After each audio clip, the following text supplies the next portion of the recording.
What happens when a woman loses her sense of self? Join me in today's discussion about a woman's fate.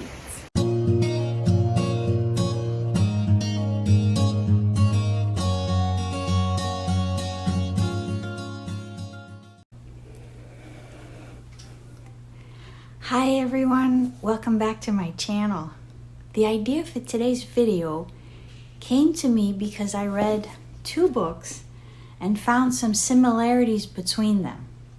It all started when I was reading The Idiot by Dostoevsky.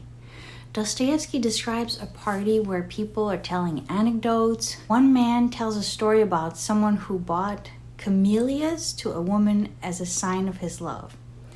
It turns out that the novel, The Lady of the Camellias, had already been published when The Idiot came out and was a popular book at the time. I was intrigued and ended up reading it too. The similarity that I found was between Natasha in The Idiot and Marguerite in The Lady of the Camellias. So Natasha has a tragic backstory because she becomes an orphan at a young age, and she ends up being provided for by a wealthy man who takes care of her housing and her education. However, because he has control over her, when she grows up, he decides to use her as his girlfriend. In other words, he feels like he owns her. That part is glossed over in the novel in the sense that her feelings about being used are not explored at all.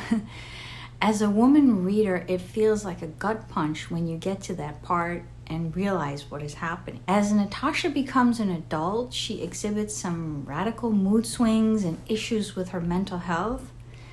I will avoid spoilers in case you haven't read the book. Now, in contrast to Natasha, the main character in this book is Marguerite.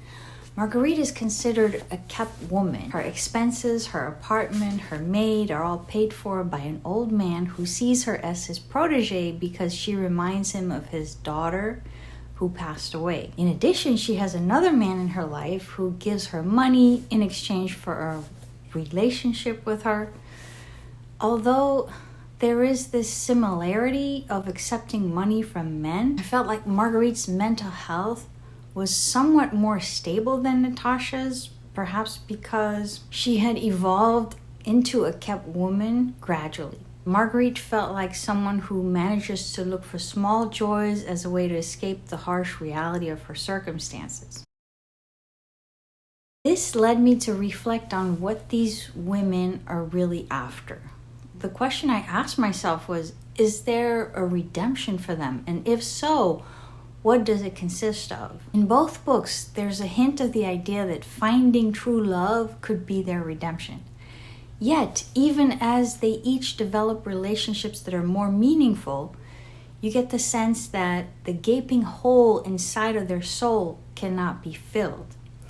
The problem with their situation is that when a person is treated like an object, there's a critical turning point where the person starts to believe that they are worthless. And so I'm offering this hypothesis that for both Natasha and Marguerite, their only true redemption would be to find their own worth. And although these accounts are considered a social commentary on what life was like in the 19th century, I would argue that anyone who has been on the receiving end of financial control of any sort can relate to these characters. I feel like the dilemma these women are facing is still an issue today. People can still use money to control somebody else sometimes, and a woman's mental health can be affected by such a situation. Let me know your thoughts in the comments. Till next time, happy reading!